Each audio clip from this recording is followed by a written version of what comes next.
Thank you for joining the McCain Institute's Authors and Insights Book Talk series, a series of discussions with authors of important newly released books on politics, policy, and leadership.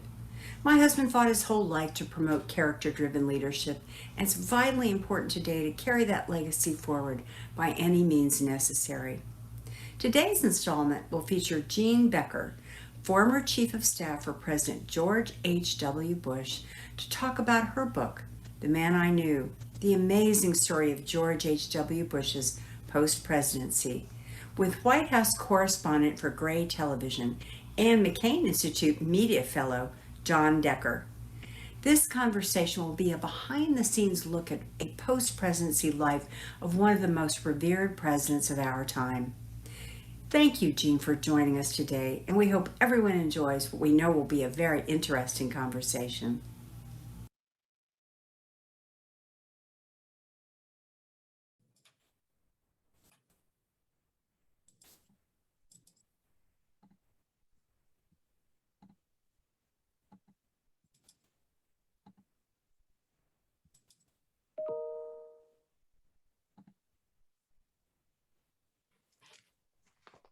Hi there, Jean. Good to talk with you today. Great to see you, John.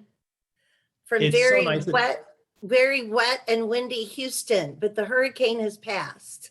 Well, that's good news. And of course, we're obviously paying attention to the rest of the Gulf Coast, and hopefully they get through all of that unscathed and well and healthy. So good of you to join us today. And thank you again to Cindy McCain. Thank you again to the McCain Institute for this great event. I think it's going to be very informative in terms of what you've written in this terrific book, Jean. I really enjoyed it, and I look forward to discussing it with you over the course of the next hour. Thank you, John. And it's such an honor to do this author event for the McCain Institute. I was a huge fan of Senator McCain's, as was my boss. They were very close. I'm going to tell you one quick story that I did not put in the book, but it was a nerve-wracking experience for me. It was 2008. Senator McCain, of course, is running for president. He flew into Houston to do a campaign rally with President Bush at Hobby Airport. And when the rally was over, I do not know where his staff was. It was early enough in the campaign, he didn't have Secret Service yet, but President Bush was leaving to go out of town on a plane. Senator McCain needed a ride into a hotel in downtown Houston. And President Bush volunteered me to drive him. And I will tell you that it was nerve-wracking because Senator McCain was a legend. And I kept looking at him in my car, feeling a little nervous about driving this very important man, but I got him there safe and sound. Well, that's great. I always love to hear stories in regards to Senator McCain, and it's so great that you had that experience, that personal time with Senator McCain as well, obviously due to a little bit of a staff snafu, perhaps. That's the reason why you were driving the senator at that time. I want to start, Jean, with how you got this job in the first place of Chief of Staff to President Bush as a private citizen. You had some familiarity with the Bushes. You worked in the Bush White House, but you worked in the East Wing. Isn't that correct? That's right. I was one of Mrs. Bush's deputy press secretaries. I actually was a reporter for the first 10 years of my adult life. I have a degree in journalism from the University of Missouri. So I was a reporter for 10 years, covered the 1988 campaign for USA Today, interviewed all the candidates, interviewed all their spouses. So I sort of got my job at the White House through an odd way. I grew up a Democrat, but they offered me a job in Mrs. Bush's press office. And then I went to Houston with them in 1993 when he lost the election to help her with her memoirs. And when we were done writing her memoirs about a year later, President Bush asked me if I would stay on and fill in as his chief of staff, because his chief of staff, Rosa Maria, retired. And I told him I didn't know how to be a chief of staff. I'd never been anyone's boss. I don't know how to do a budget. He said, don't worry about it. It'll just be for a couple months. I'll find someone to be a permanent chief of staff. John, you're going to swear I'm making this up. We never talked about it again. We got too busy. We were off and running, and I teased him about it about 20 years later about that conversation, and he swore I was making it up.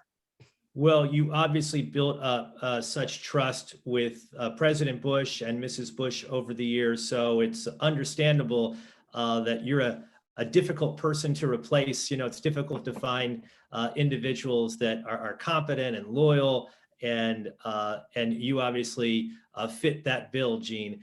When President Bush leaves the White House, he leaves the White House after having lost in 1992 to Bill Clinton. And I want to start off our conversation by talking a little bit about that period of time.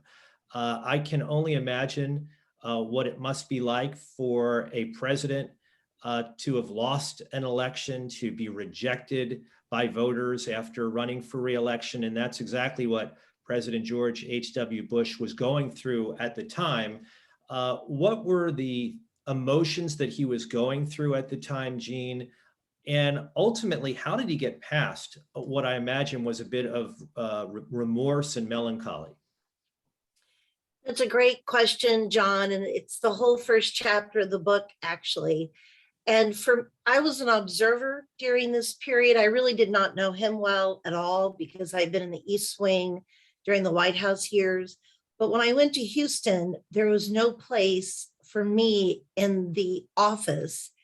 And so to help Mrs. Bush with her book, I sat at a card table in President Bush's kitchen in the office. He had this tiny kitchen and we rammed a card table in there. And that's how he and I got to know each other. He would come in to make us coffee and get a glass of milk. And that's how we became friends. And I was sort of a backbench observer. And it wasn't until after I became his chief of staff that I realized how quiet he had been that whole first year. He was just quiet. He was very introspective. He was trying to figure out what his post-presidency would look like. I actually include a couple of memos in the book that he wrote to himself that I found and put in the book about what he wanted to do in his post-presidency. And he just sort of took one day at a time. At one point he wrote to a friend, his dog Ranger died. His boat Fidelity crashed on the rocks during a storm in Kennebunkport, and his mother died, all after he lost the election. But here's the thing about George Bush. He was one of the most outgoing people I've ever met. He lived life with passion, and nothing could keep him down for long. This is a man who was shot down in World War II at age 20. He was 20 when he was shot down. He and Mrs. Bush lost a child to leukemia in the 1950s, her daughter Robin at age 3. He was the most resilient person I ever met.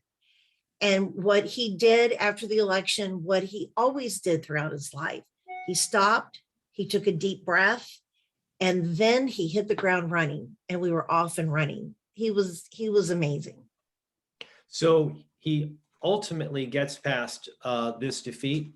As you indicate, he does write a memo to himself indicating essentially a roadmap for what he would like his post-presidency to look like.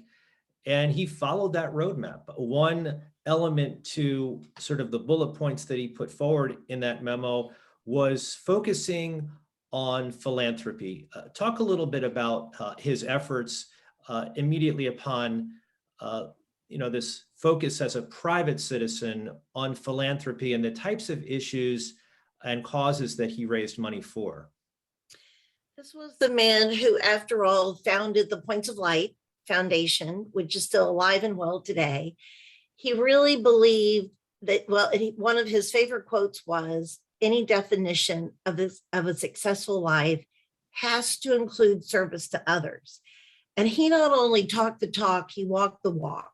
He made the decision, John, that what he really wanted to do in his post-presidency, he didn't want to serve on boards. He wanted to make a difference. Cancer was one of the first causes that he and Mrs. Bush both embraced. They were very active because of their daughter, Robin. He went on to become chairman of the board of MD Anderson, and he and Mrs. Bush raised hundreds of millions of dollars for that great cancer hospital here in Houston. They founded a national cancer organization.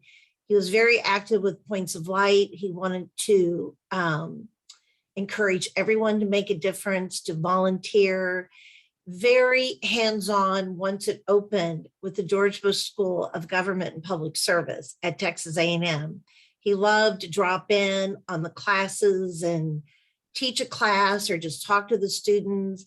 Felt very strongly that we needed to encourage young people to get into the ring and make a difference.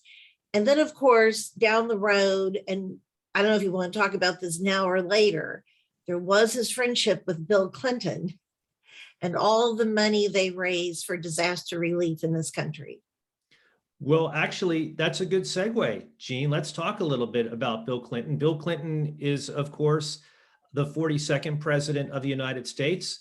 He defeated the 41st president of the United States. And I can recall in the waning days of the 1992 presidential campaign, George H.W. Bush making the case to voters that he's the best stewardship of American foreign policy.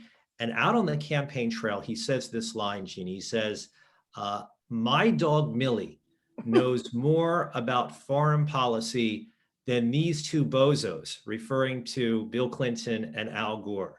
Of course, it's, say a lot of things in the waning days of a campaign, but what's so interesting about this is he is defeated by Bill Clinton. And when it comes time for the inauguration, January the 20th, 1993, President Bush and Mrs. Bush are right there at the White House and couldn't have been more gracious to the person who defeated him and to their daughter, Chelsea Clinton, who are going to be the new occupants of the White House.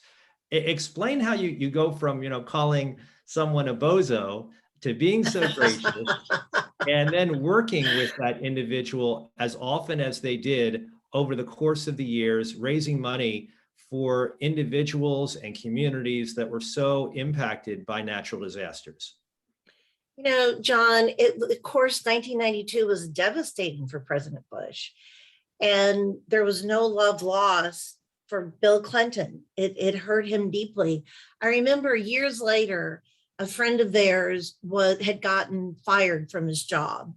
And it was a very high profile job in the hospitality industry. And he was sort of crying on President Bush's shoulder one night over cocktails at Walker's Point. And he said to President Bush, "You have no idea what it's like to get fired from a job. I can't even show my face in town. I'm so embarrassed." And I'm slowly counting to 10, watching President Bush process this. And he looked at him and he said, "I was fired by the American people." Yes, I do know what it feels like. But one of President Bush's great qualities, and I know I'm not objective.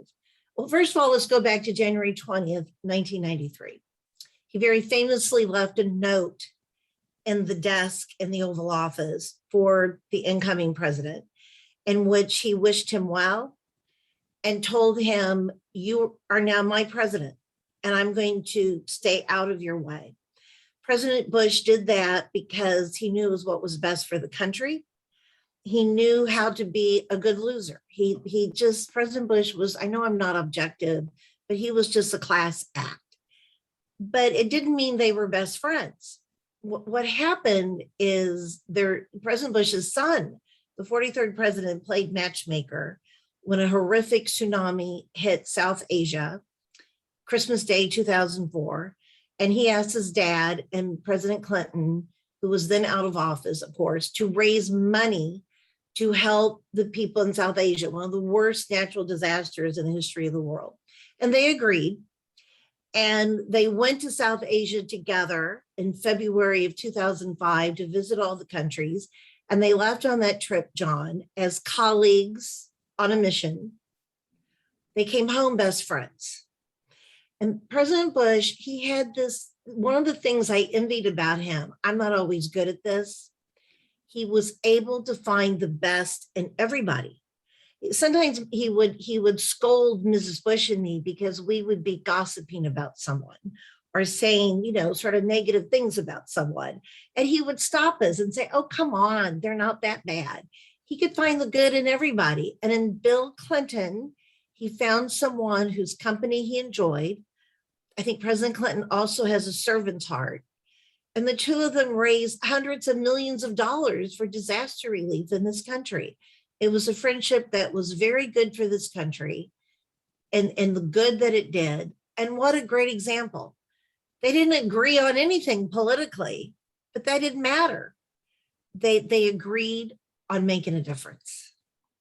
And we saw that play itself out so many times, Jean, with natural disasters as you mentioned, in Indonesia, in Haiti, and also right here in the US. So many of these powerful storms that have hit the Gulf Coast, in particular, the aftermath of Katrina, they did indeed raise hundreds of millions of dollars, which is pretty remarkable. How was Bill Clinton perceived by the rest of the Bush family? Was he embraced by the Bush family in the same way that President Bush, George H.W. Bush, embraced him?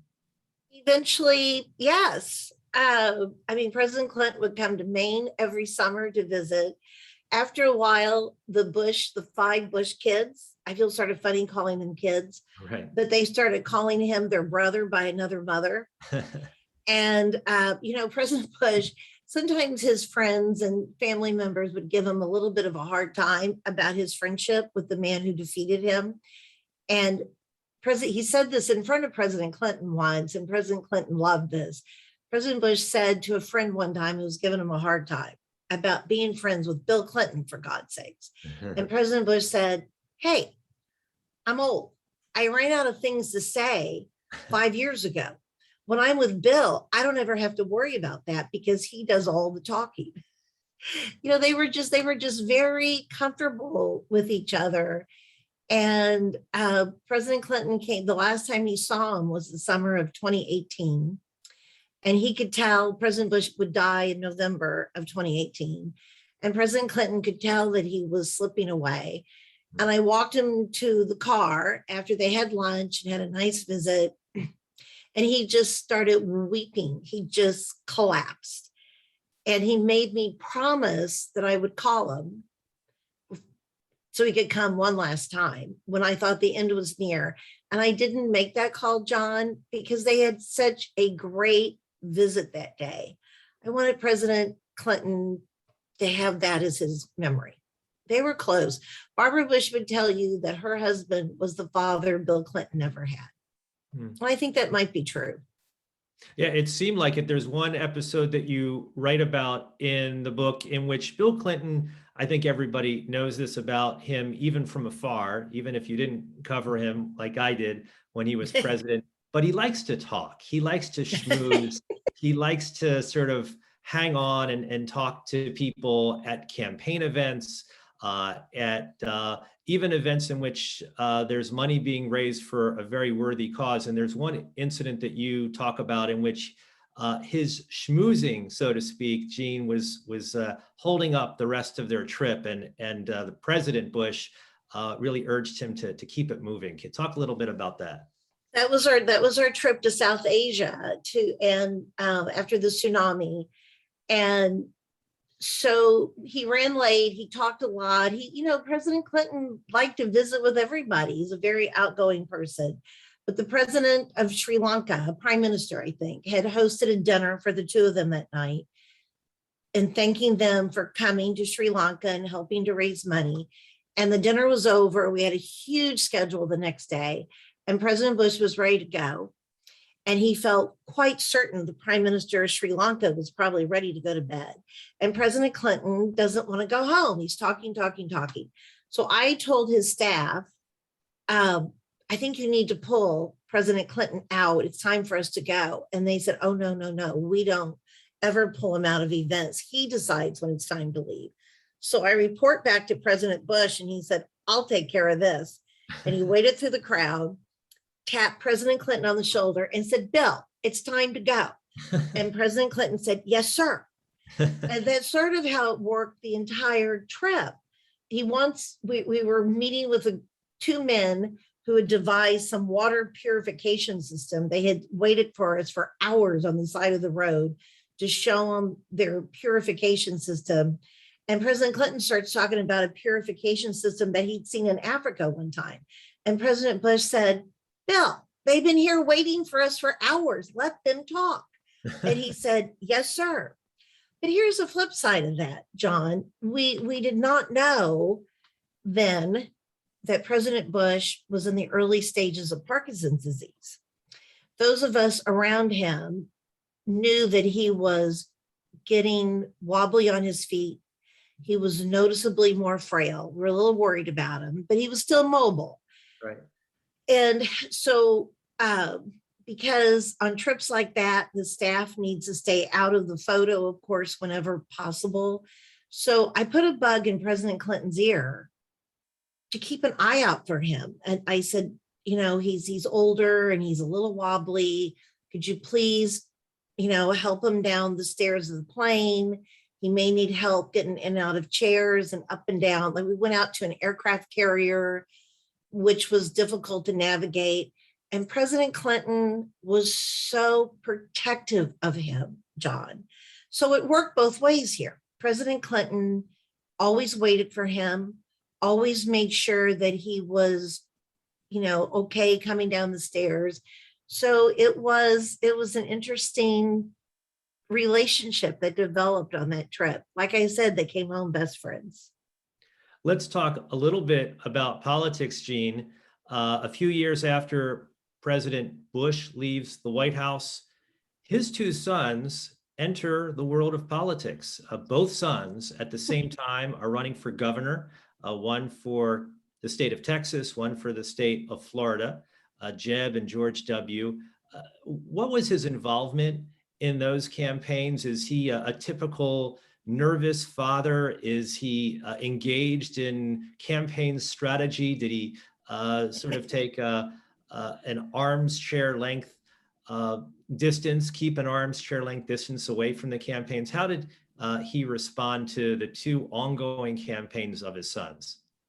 First of all, he was very excited they were running, despite the ups and downs of politics and his loss in 92. He was thrilled that they wanted, again, as he used to call it, enter the ring. It was complicated, John, because both of his sons, but more George W. than Jeb, I think, because George W. was running for governor of Texas and because they had the same name, but they definitely had to escape their father's shadow. They had to establish that they were their own person with their own ideas of how to govern. And President Bush was very supportive of that and couldn't agree more. What he did a lot of fundraising. Mrs. Bush would do campaign events with them, rallies, and President Bush would do a few, but he really felt where he could help the most was help raise money. So he was a tireless fundraiser for the two of them and was just extraordinarily proud of both of them. And election night was tough because Jeb lost and George W. won. And as any parent knows, your heart goes out to the one that's hurting. But of course, and then Jeb was elected 4 years later. But I do think his two sons running in 94 is part of what helped get him out of his post-election funk. Yeah, it put him back in the field of politics in a real way, not only doing the fundraising, as you mentioned, Jean, but also a meeting with all of the strategists at those fundraisers and perhaps getting a sense about how things are going in each of those campaigns.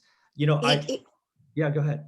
I was just going to say he stayed out of the strategy part of it, but I would love to give a shout out to Karl Rove on George W.'s team, Sally Bradshaw on Jeb's team.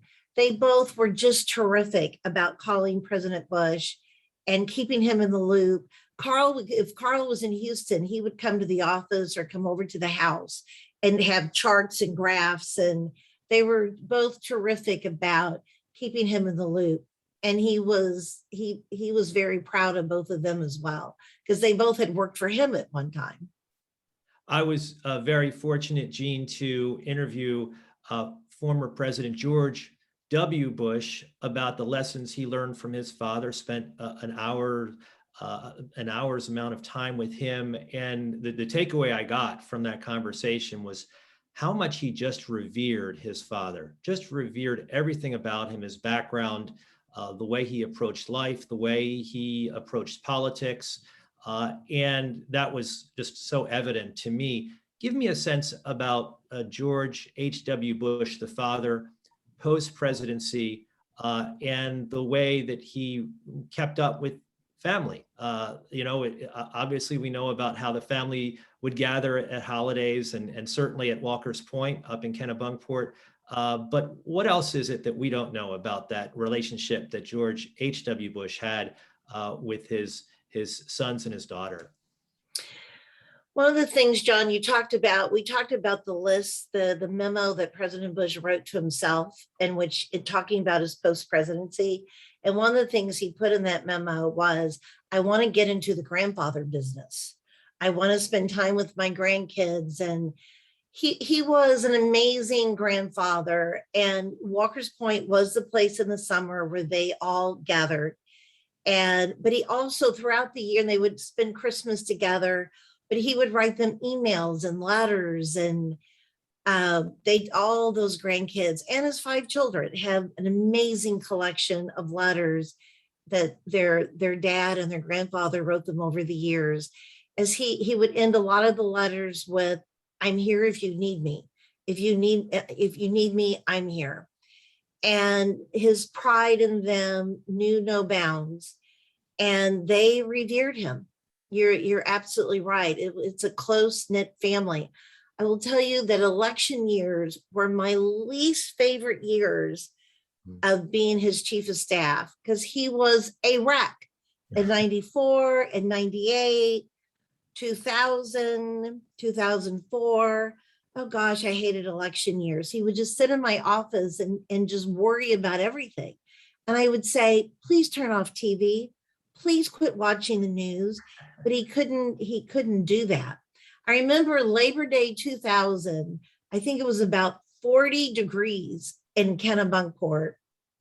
And he asked me to go fishing with him. He says, I just have to get out of here.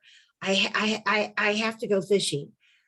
So I was the only one around. So I went fishing with him for 3 hours in 40-degree weather. It was miserable. The Atlantic Ocean was very choppy, but I realized that was in my job description, to go fishing with him, just to keep his mind off the election. Well, this is a perfect opportunity, Gene, to talk about the 2000 presidential election. George W. Bush wins the Republican nomination, and then ultimately goes head to head against Al Gore. We fast forward to election night. And election night, as we all know, was one that on both sides was a night in which it ended in uncertainty. Give me the perspective of George H.W. Bush from the time period of election night in 2000 until ultimately when the Bush v. Gore case is decided by the U.S. Supreme Court. A wreck. He was a mess. And let's just start with election night. First of all, election night 2000, President Bush failed to tell me that he had given my cell phone number to some of his friends to say, if you want an update on what's going on with the election, call Jean, she'll know. So I wish he had told me, because my cell phone rings and I answer it, and it's Prince Bandar, who was the Saudi ambassador to the United States. He says, Jean, Prince Bandar, I'm wanting to know what's going on with the election. I'm like, okay. Before the night was over, Prime Minister John Major of Great Britain called me. Former Prime Minister of Canada, Brian Mulroney, called me, and a couple other of his good friends. But my favorite call of the night was about 3:30, 2:30 in the morning. It's President Bush. He's at the governor's mansion where he'd spent the night with the family. By this time, George W. had been declared the winner. Al Gore had called to concede. Then Al Gore called back and said, I'm not conceding, it's too close. The press took back the declaration of the winner. Anyway, President Bush calls me and he says, I can't find anybody. I can't. I'm over here at the governor's mansion. What are you doing? Where are you? I'm thinking I'm going to come over to where you are. Well, I was at the Marriott Hotel at election night headquarters with Karl Rove and his team, and they're trying to figure out what the hell just happened. And I said to President Bush, well, I'm sure everyone's in bed, which is where you need to be. Go to bed. And he was just a wreck. And the next morning, we had to drive the 3 hours back to Houston. There was a big storm. We couldn't fly.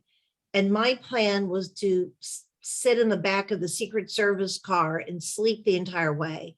And we went about 1 block, and the motorcade stops, and the Secret Service says, President Bush wants you to ride with him. It was one of the most miserable 3 hours of my being chief of staff. He was a mess. Mrs. Bush was in denial. She sat way in the back and made me sit with him. Smart woman. She's needle pointing away. He's a wreck. I remember at one point, John, thinking, I wonder if I opened my car door and jumped out, if they would. Anyway, I just felt my heart was breaking for him. But we, one of the things we did during, was it a 6-week period? We went to a lot of matinee movies. I would find really funny movies and we would go to a movie. But here's the thing about him. I love telling this story because this just says a lot about George Bush. So the night the Supreme Court made their decision, ruled that basically made George W. Bush the president-elect of the United States. President Bush called me and he said, I want to call Al Gore. Mm-hmm. Do you have a phone number for him? Well, I did not. And I said, sir, I don't think you should call the vice president. I said, I don't think you're the person he needs to hear from tonight. I don't think he needs to hear from anyone named Bush. And he said, Jean, you're not right. You're wrong. He says, I have been where Al Gore is. I know how he's feeling. I know what it feels like to lose an election.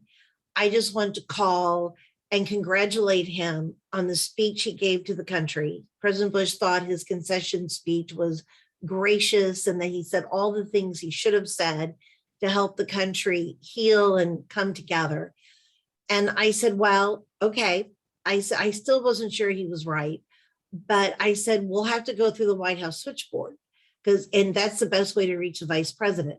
And President Bush says, good, I'm cutting you out of the middle. I'm going to call the White House switchboard. I no longer need you. So I know for a fact, because we've talked about it, that phone call meant everything to Vice President Gore.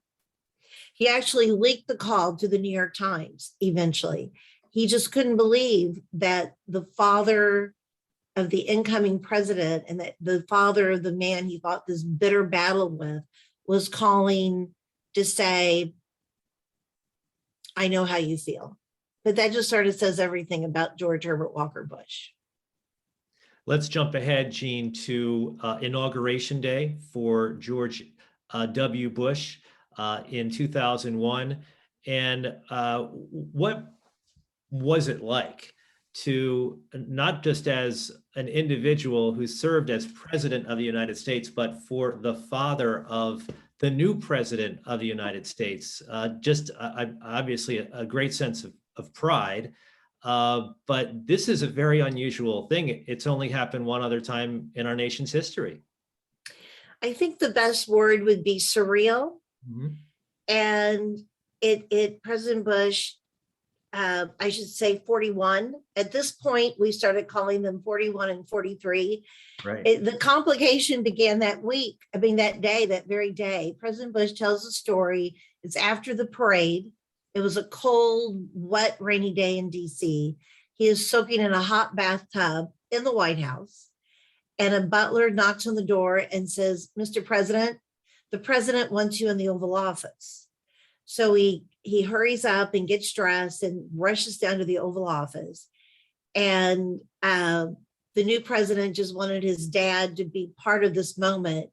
And White House Chief of Staff Andy Card was in the room, and he said, "Mr. President," and 41 confesses that he turned around and said, "Yes, Andy." And then he realized, oh, he's talking to the president. Okay, he wasn't talking to me.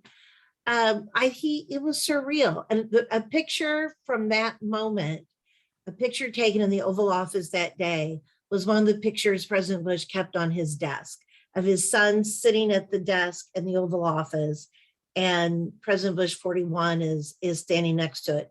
He did wonder a lot how John Adams felt. We talked a lot about John Adams and John Quincy Adams. Unfortunately, John Adams died, I think, a year into John Quincy's presidency, and didn't even attend his inauguration. He was not in very good health. But thank heavens, it was Congressman John Dingell at the Alfalfa Club dinner, the annual Alfalfa Club dinner, that came up with 41 and 43 that helped us keep the two George Bushes straight for the rest of time. Yeah, thankfully for all of us. It's the quick way to identify these former presidents. We fast forward to a day that we just experienced again just a few days ago. And that's 9/11, with the 20th anniversary taking place this past Saturday. September 11th, as President George W. Bush has said, changed his presidency. He went from being a president who wanted to focus on domestic issues to a president that became a wartime president. And for the elder President Bush, 41, it impacted him just like it impacted the rest of us in the country. Give us a little look behind the curtains, if you could, Jean, about what President George H.W. Bush experienced on 9/11. Actually, one of my favorite stories in the book, and it's a funny story, and there's probably very few, maybe no other funny stories out of 9/11. But we woke up, the Bushes and I both were in Washington, D.C. the morning of September 11th. We were in town for a meeting of the cancer group. I mentioned that they had founded a group called Sea Change. They woke up at the White House. I was at the Renaissance Hotel. They were wheels up that morning about 8 a.m. to fly to St. Paul, Minneapolis, St. Paul that day, where they had speeches. I was staying behind in Washington for a board meeting of the same cancer group. When 9/11 happened and the world turned upside down, as soon as I could, I called the Secret Service command post in Kennebunkport to ask them where they were. I had no idea where they were. Right. And he asked me if I was on a secure line. And I said, no, I'm on my cell phone. I don't have access to a secure line. And he said, I can't tell you where they are then because it's classified.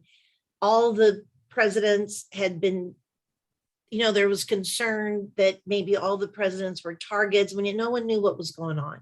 He says they've been taken to a secure, classified location. They're on the ground. They're safe. They're worried about you. They want to know where I'm so glad you called because he's worried because because the Pentagon had been hit. And so I said, I'm fine. I'm at the Renaissance Hotel. So anyway, the day goes on, and I assumed they were in West Virginia in the Cold War bunkers that had been created during the Cold War, where DC was going to evacuate in the case of a nuclear war. That evening, I'm sitting with all my fellow Sea Change friends. We're waiting for the president to address the nation, and my cell phone rings. And everybody was sort of surprised because cell phone service was very sporadic in DC that day, you might remember. And I answer my cell phone, and it's President Bush 41. And I was so happy to hear his voice. And I said, sir, I know you can't tell me where you are because I'm on my cell phone, but oh my gosh, I'm so glad to talk to you. He says, what are you talking about?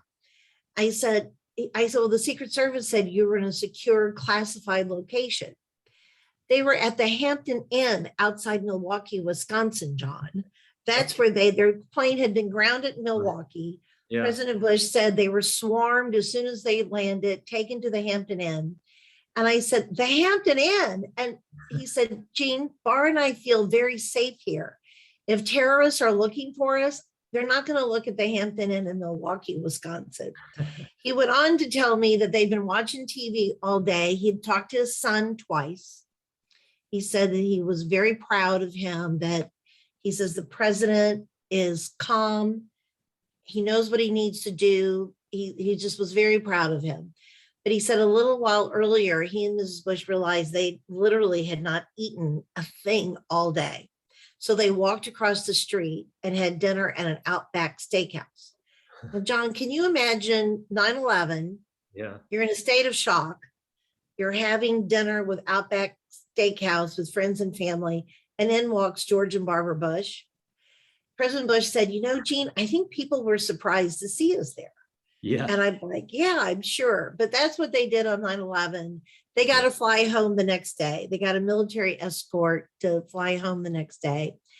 But it was an interesting period for him because President Clinton, President Carter, they were all giving interviews. There were things that President Bush wanted to say, but he just felt so strongly he needed to stay out of his son's way. That was the whole 8 years, really. And he finally did an interview with Tom Brokaw. He was going to fly on one of the first commercial flights from Boston to Houston. Mm-hmm. And that the White House loved the idea of him promoting commercial air travel. So Tom Brokaw came to Boston and did an interview, and he was finally able to say what was in his heart. But there's a great picture in the book. A couple of days after 9/11, there was a national day of prayer, and all the presidents went to a day of the service at the National Cathedral. And there's a great picture of 41 reaching over and reaching out for 43's hand. There it is. There's that photo. And the interesting thing about that photo, John, is they're sitting out of order. The presidents, when they get together, sit in chronological order. So Sure. Technically, the Clintons should be sitting next to the current president and first lady. But on the way to the airport that morning, President Bush 41 called me and said, I would really like to sit next to my son. They'd not seen him since 9/11. Do you think it's possible for us to sit together? So I called Deputy Chief of Staff Joe Hagan at the White House. And I said, Joe, I just got this call. What do you think? And he said, well, let me call the advance team at the cathedral. He said, at the end of the day, it's President Clinton's decision, Right? Because we're displacing them. And I got the word back that President Clinton said, absolutely, of course. So that's why they're sitting next to each other. But that's sort of an iconic photo of him. This is right after 43 had given his remarks. Yeah, it really is a touching moment. And there are some terrific photos that you've included in your book, Jean. And in fact, with the limited time that we have left, why don't we take a look at these photos and you can comment on what we're seeing and what these events meant in the life of George H.W. Bush. So why don't we, if you could, Cole, start with the first photograph that you have in your slideshow. Oh my gosh. I talk about in the book that the four scariest words. Jean, if you noticed, the photo changed. So you just we changed. Okay. Yeah. Okay. This photo did not scare me. Okay. This is January 20th, 1993. This is President and Mrs. Bush welcoming the Clintons to the White House. You know, President Clinton's a smart man. This maybe was the beginning of the thawing of the relationships between them. He's petting Millie the dog. That's pretty smart. But they greeted them at the White House and, just a very gracious photo.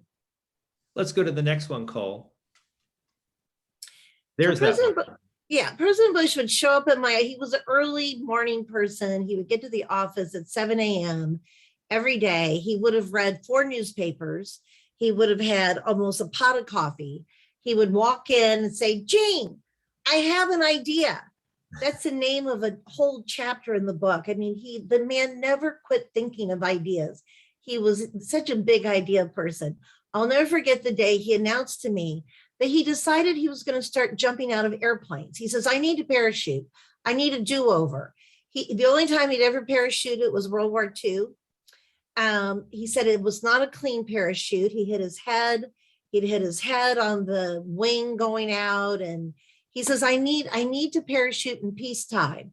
And my first question was, have you told your wife you're going to do this? He says, no, I'm going to make her a very strong Manhattan tonight and tell her that.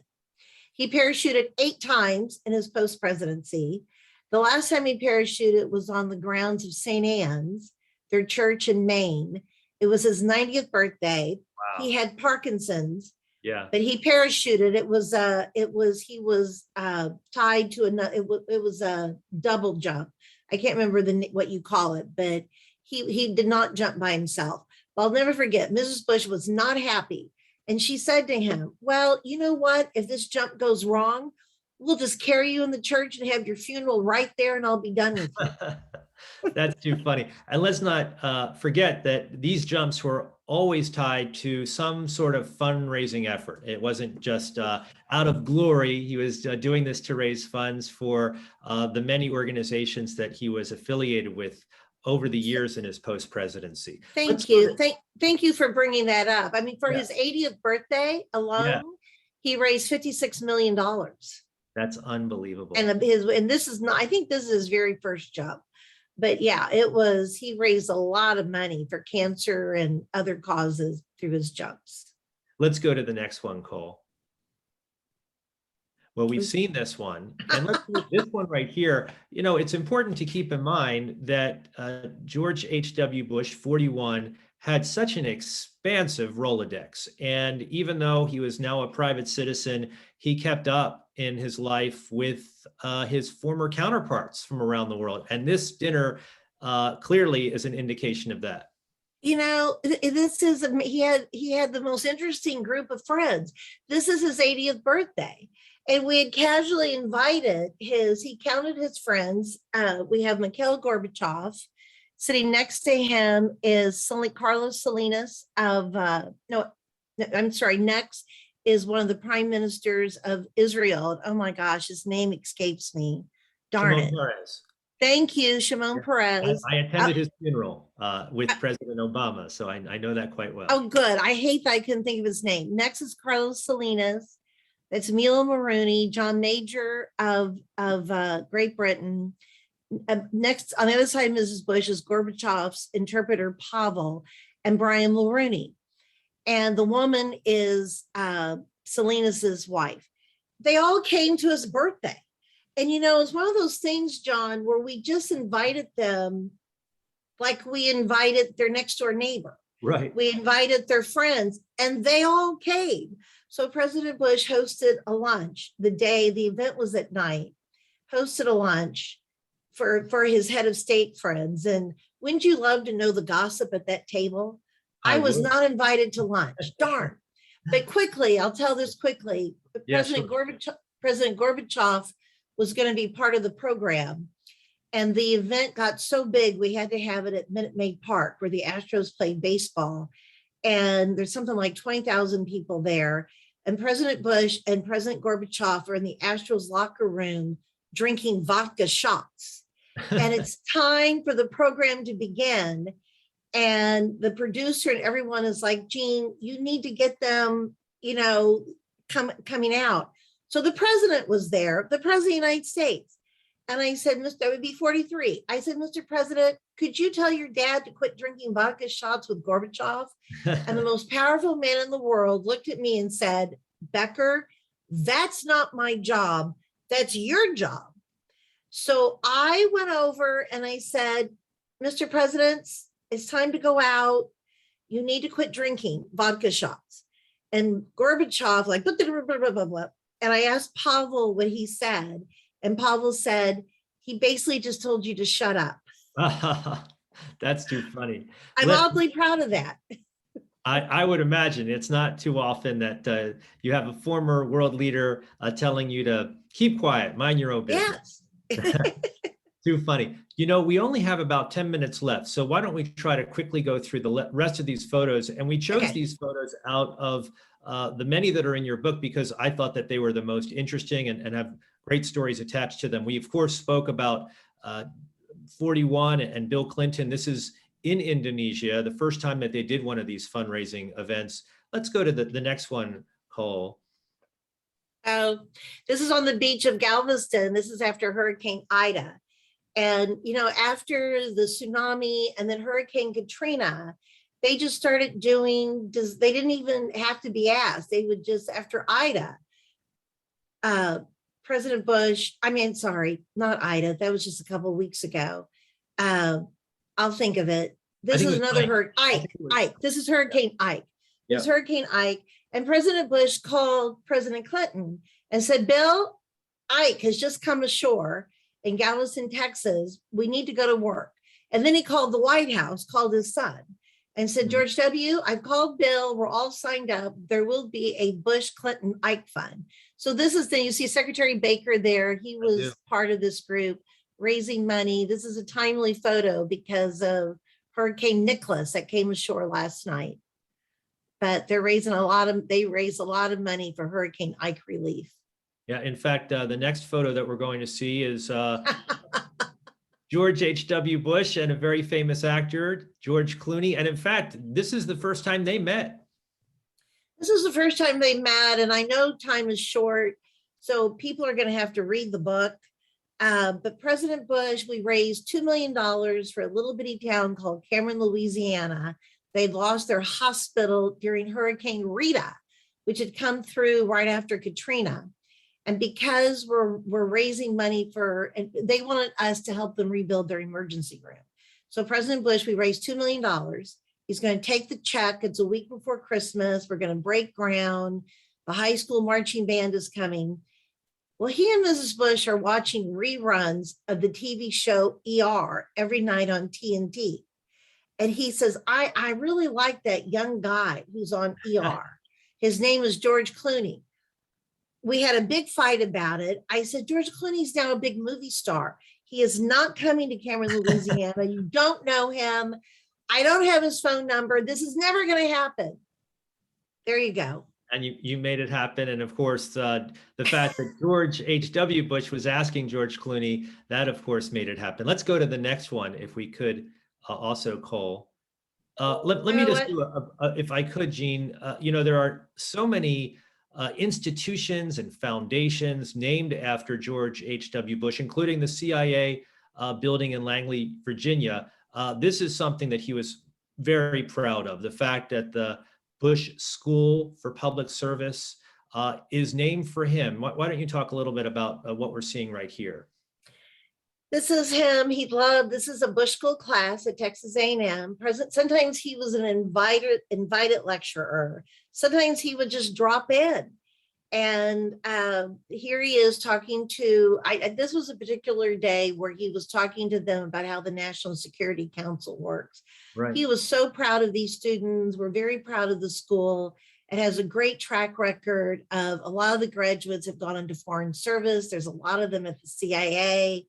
They're in governor's office, mayor's office, all over the country. He was very proud of that school.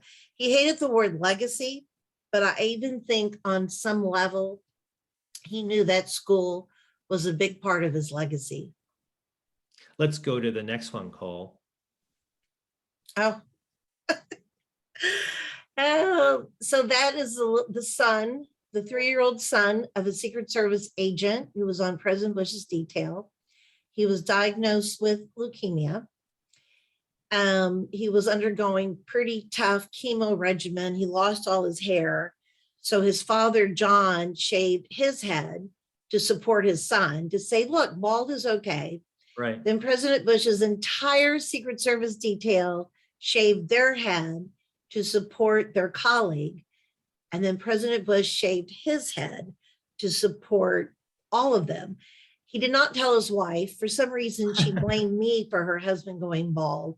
But this photo went viral. It was up on the big billboard in Times Square. It just really touched the heart of people all over the world that he would choose to shave that full head of hair of his. And here's the good news. I just had lunch. This little boy's name is Patrick. I just had lunch with 12-year-old Patrick and his parents. He has a full head of brown curly hair. He's been cancer-free for over 5 years now. Wow, that is great to hear. What a nice way to conclude that particular story. Let's go on to the next one, Cole. And the reason I asked for this photograph is we haven't spoken about Mrs. Bush in our discussion, but they celebrated their 70th anniversary, and this photograph, really remarkable in terms of their marriage and the way they led their lives so publicly. Why don't you talk? I know it's giving short shrift to something we could talk another full hour about, Jean, but if you could briefly talk about their relationship. Those two people were in love until the day she died. In fact, the day Mrs. Bush died, a big storm came through Houston, and they lived in a 3-story townhouse, and she died at home. And when the power went off at their house, and President Bush was downstairs, and she was on the second floor in a bedroom, and they had an elevator in the house, and he was in a wheelchair by this time. And he had asked the Secret Service to carry him up because he says, I have to be by her side. Right. They just a couple of days earlier, she'd been in the hospital, and he was in the hospital. She was in the hospital. He looked like hell. He had on an oxygen mask. His hair was all over the board, on a hospital gown. He's just sitting next to her bed, holding her hand. And she opened her eyes for 5 seconds, looked at him and said, my God, George, you are devastatingly good looking. And then she closed her eyes again. Trust me, on that particular day, he was not devastatingly good looking, but they just adored each other. They were married 73 years. The Carters just broke their record. Remarkable. Yeah. The last few photographs as we wind down our discussion, Jean, are photographs of the day that the nation mourned the loss of the 41st president. This, of course, is, well, why don't you describe it, Jean, if you could? This is, so after Mrs. Bush died, President Bush's aide, the amazing Evan Sisley, who's now pre-med at Georgetown, and he was a veteran of Afghanistan. He was a Navy medic in Afghanistan. He really felt a dog could maybe bring some comfort to President Bush. This is a service dog. His name is Sully. Oh my gosh, what a difference Sully made in President Bush's life the last 9 years. And Evan took Sully to the funeral home after President Bush died. And just look at that dog, just went and laid down right in front of the casket. Sully was a true blessing. He's back, he's at Walter Reed Hospital now. Yeah, very poignant to see a photograph like that. And I believe this might be our last photograph, but let's take a look coming up. Yeah, this is in the National Cathedral. Obviously you were there, Jean. In fact, I sent you some photographs that I took. I was at the funeral. I was part of the press pool that traveled with President Trump that day. But what are your memories of that day in particular? Well, because the time is so short, I again will just challenge people, please read the book. Presidential funerals are complicated, and it's one of the hardest things I did, but we had an amazing team. And just for a very brief time, the country came together to honor him. So it was a very special week, actually. There's all the presidents and first ladies. The George W. is across the aisle sitting with his family, but it was an amazing day. And I devote an entire chapter in the book to behind the scenes of a presidential funeral. So I hope people will read it. Jean, I can't tell you how enjoyable, I tell you enough, I should say, how enjoyable reading the book was, and also our conversation today. You just saw one last photograph. That's one of the ones that I sent to Jean. Yeah. But in any case, I enjoyed the book thoroughly, and I encourage others to pick up the book. You have a copy right behind you, and I'll show a copy that I have right here. Oh, thank you. Thank you. Thank you. It's not autographed, so I'll have to send that to you, Jean, so you can inscribe it for me. I'm going to be in and out of DC. I'll sign it in person. Great. Well, this was a terrific amount of time that I've had with you. I wish we had more time because there is so much contained in the book that we didn't get to, but we'll save it for another time. Perhaps we'll take it on the road. John Decker and Jean Becker. I think that's good I alliteration. love it. That's right. What a great dog and pony show. Thank you. Thank you, John. Thank you to the McCain Institute. This has been a lot of fun. And if anybody wants a book plate for their book, let me know through the McCain Institute and I'll send you a book plate. Terrific. Thank you again, Jean. Thank you again to the McCain Institute. Thank you to Cindy McCain. And we'll join you again in the future for another discussion with another fabulous book, just like Jean Becker's. Thank you so much. Have a great day, and we'll talk to you real soon. Bye-bye. It was a lot of fun, John. Thanks. Bye, everybody.